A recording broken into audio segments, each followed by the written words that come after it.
Team, it's my pleasure to officially welcome Dr. Monique Boddington to this chat with us today. Monique is the Associate Professor of Management Practice at the Cambridge Judge Business School. She's also the Deputy Director of the Masters in Entrepreneurship program at Cambridge, which I'm currently enrolled in. And Monique's research focuses largely on entrepreneurship, namely entrepreneurial teams and entrepreneurship education and gender. And on today's discussion, we have the great opportunity to garner some insights from Monique herself on her research associated with gender. So, a very warm welcome to you, Monique, from all of us at Sheraspace. And I'm really looking forward to hearing from everybody in the room, because that's what really makes these discussions lively, is when everybody gets involved. So I'm really looking forward to that today and getting to know you all a little bit better. Absolutely. So speaking of, and because the topic today largely revolves around the female genders, and speaking of the value created by females in the workplace, in that context, how important would you say, gender diversity is in an organization? It's hugely important. So let's just kind of start with, the kind of highlight that generally gender mixed teams will perform better than a team of one gender. So, by building that diversity, it really helps in terms of creativity. It really helps in terms of ideation. It really helps in terms of innovation.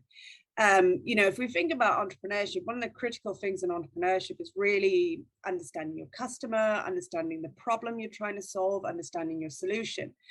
And we all come to the table with our own biases in some way or other. And we all come to the table with our own knowledge, as well.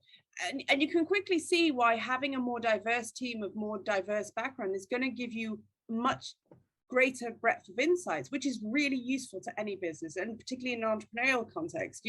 So by creating that diversity, you're going to get a much more diverse amount of knowledge coming. You're going to kind of get people who perhaps look at things the different way. I think there's a lot of times where I've seen entrepreneurs where they can't think outside of the box, and it can be very dangerous because they're ignoring what is right in front of them in terms of the unknown unknowns, and that can kill a business. And so therefore, actually having a broader breadth of people within the room, of all genders, can really bring new insights and interesting insights into the room.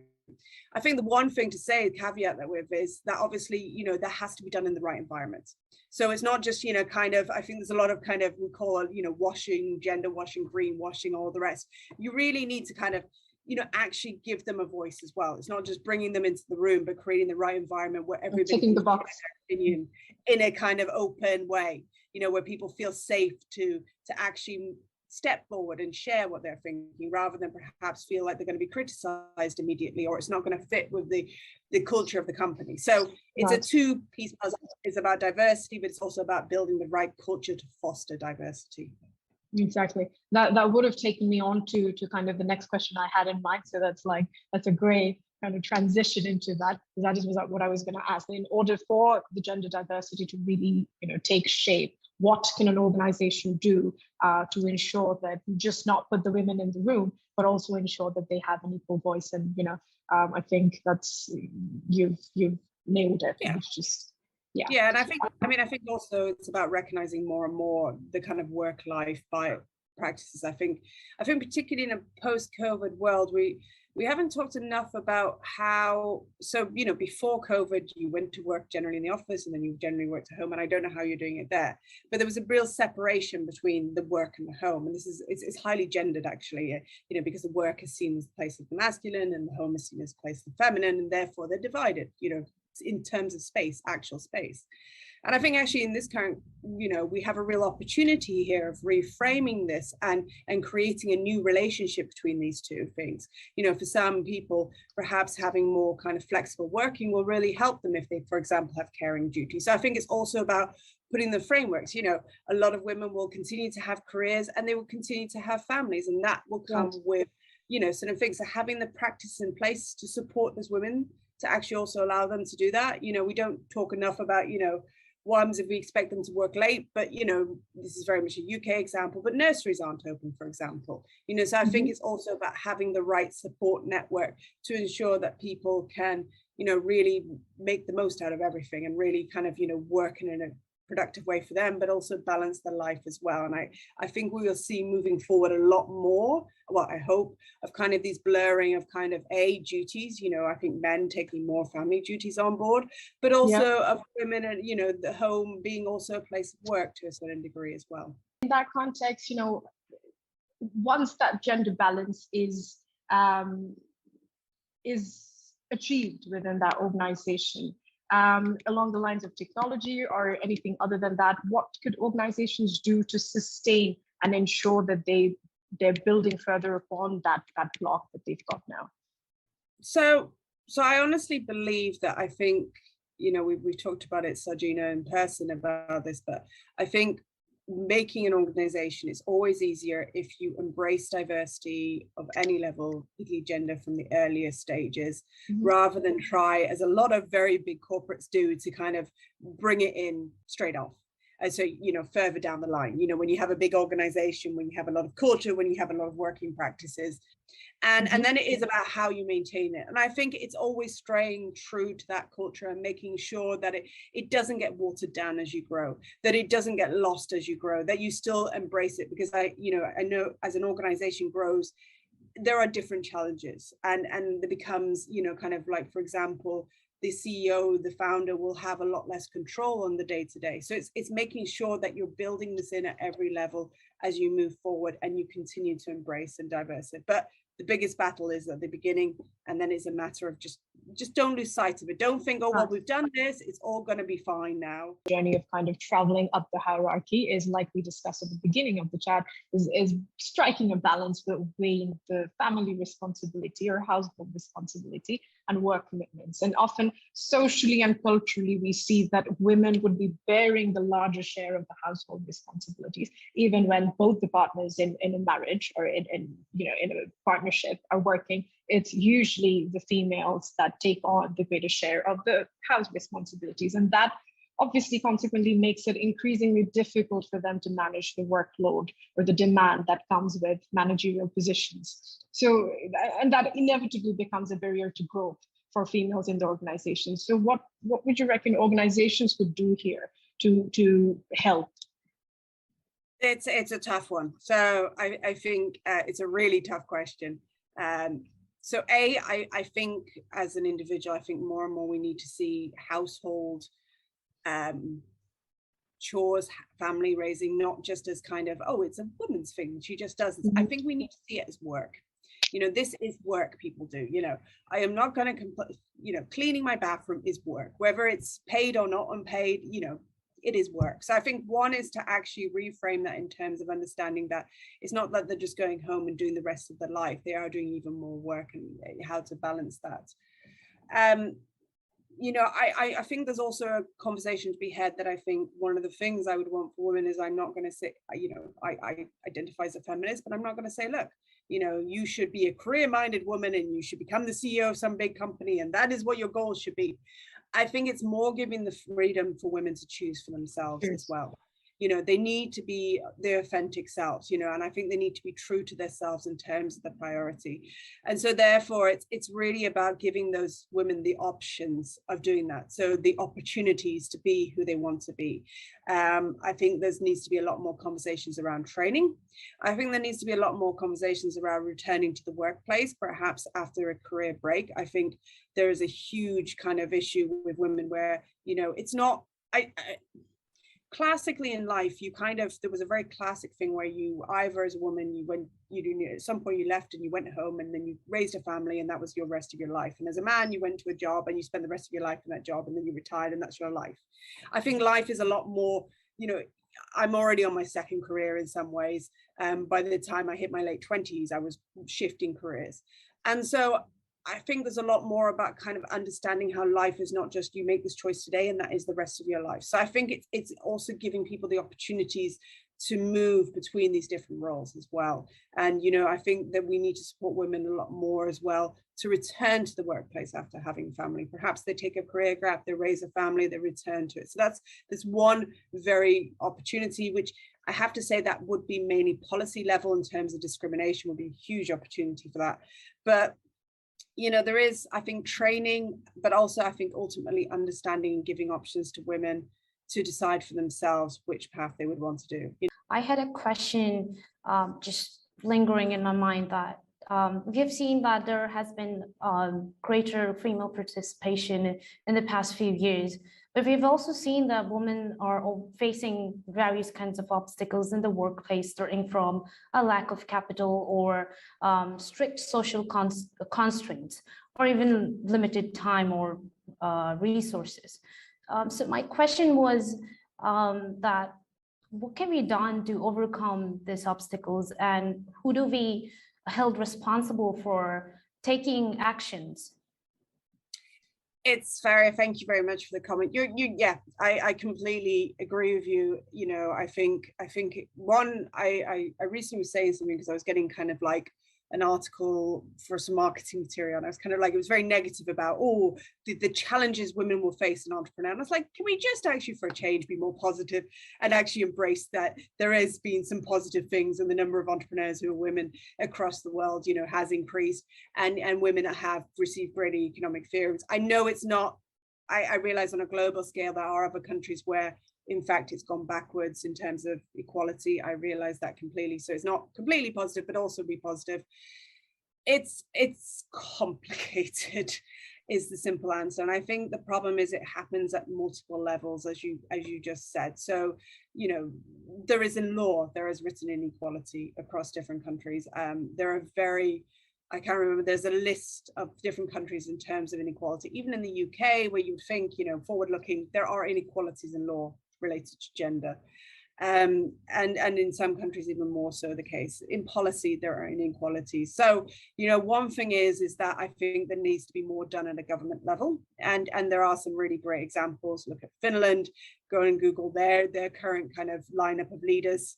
They are mainly all young women, and they're pretty impressive in terms of some of the changes they're making.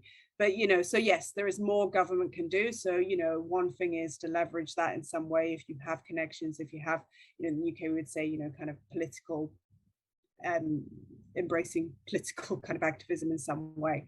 As we all know, entrepreneurs have their own struggles. But my question is, what do you think? Is there any difference between man and woman in terms of entrepreneurial struggles?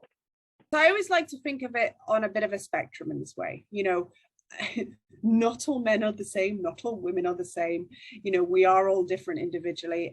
We all have different kind of resources available, and therefore we will face different challenges. You know, someone who perhaps has been all born into a family that has the right connections financially will probably struggle less than someone who perhaps doesn't have those links from birth and has to build them themselves. So we're all different. There are, though, much research into the fact that women will in general in entrepreneurship face more challenges than men, and this comes into two types of challenges. So one is just the pure financial and economic. The fact is generally to set up an entrepreneurial enterprise, particularly a high growth one, is going to take a lot of funding, and there is a huge funding gap. I mean, I can't remember the stats, but for example in America, and I'm sorry for the Western example, but it's 2 to 3% of VC ventured firms are women-led. It's that bad. You know, as an entrepreneur, there's a kind of transition point from being an early stage entrepreneur to actually being recognized as, you know, someone who should be trusted, who is, you know, can do this. And I think women often will have to prove that a bit more. They have to prove themselves a lot more. They're not taken so much seriously so quickly. Women participation in STEM field is seen to be much lower compared to their male counterparts. So do you think that organizations have an inclination towards male employees for such roles? Or is it more of an academic issue that women do not feel encouraged enough to opt for STEM education? So I don't work, I've focused a little bit on this, but not, I'm more mainly in entrepreneurship, but obviously I can talk a little bit about STEM and entrepreneurship.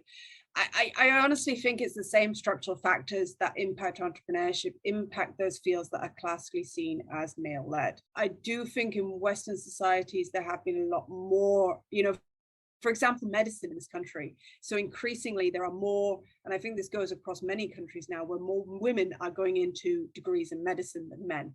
So in this country, there are more medicine students who are women than men.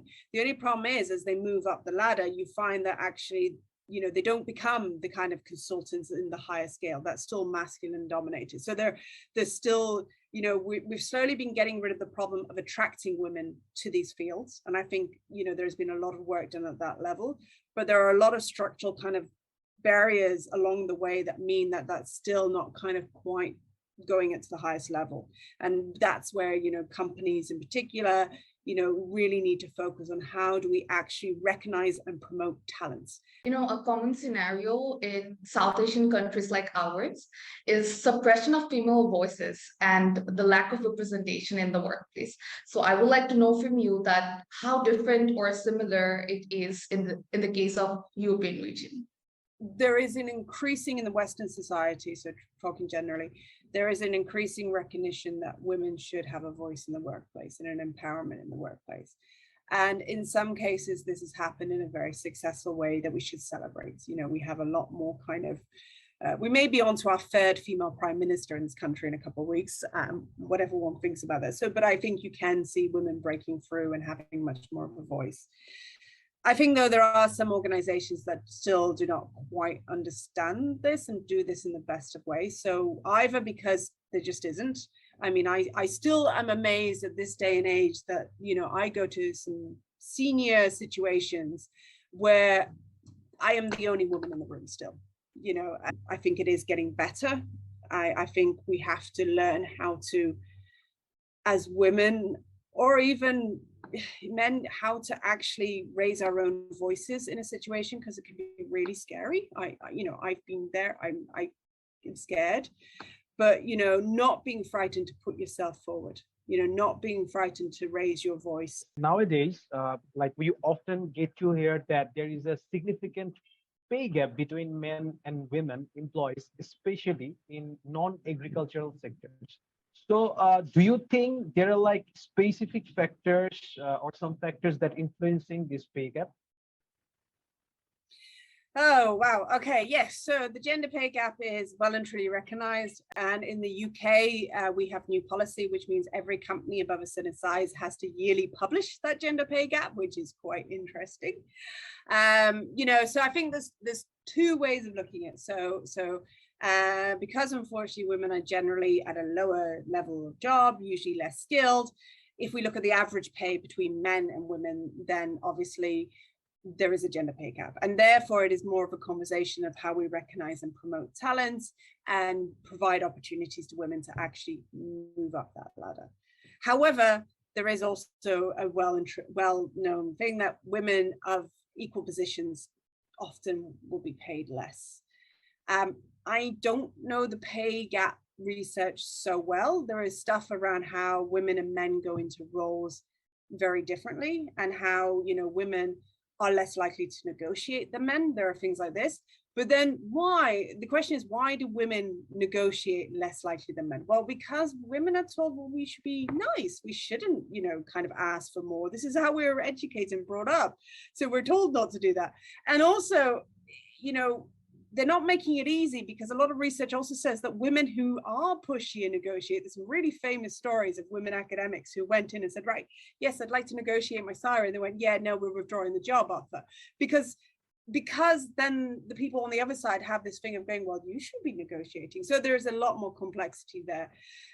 The simple thing is that, yes, women can moan about their pay, and yes, we can talk about differences in negotiation. So another thing that is very well known actually is women are much more loyal to their employees than men, which means that women are less likely to go and get a competing offer and then come back and say, look, I've got this offer from your next competitor. You either match their salary or I'm out of here. And men are much more likely, and often because women don't have the option, because they may not be so easily to move. They may not have a partner who can just move with their job. They may not just be able to move cities so easily. So they don't have that flexibility. So there are a lot of compound things. And my one main highlight is I have to say management need to do better. Management need to stop thinking about actually, oh yes, well, we're trying to pay, think about what they're trying to do. They're trying to keep the bottom line down. And they need to bring in much better policies at HR level to manage this, because that would get rid of it so simply and so much more easily. Thank you for all your lovely comments and lovely questions. It's been really, really nice. It's been our absolute pleasure. And I think all of us today will be walking out with incredible insights on the discussion we've had today. And for us at Sheraspace to have a 50-50 male-female gender balanced team, it's not just to tick off a box and to say that the work ends here. So for us to have this kind of a dialogue today, I think adds a new layer of perspective to walk away with. So really, thank you, Monique, for sharing everything that you shared with us today. Thank you very much for your time. And it's wonderful what you're doing. And I really hope that this is kind of I can't wait to see it grow, embrace, and individually, not just Sarjeena, but all of you, you're part of this as well. And this is your opportunity to kind of grow as well with this and move forward and help support others as they enter the workplace.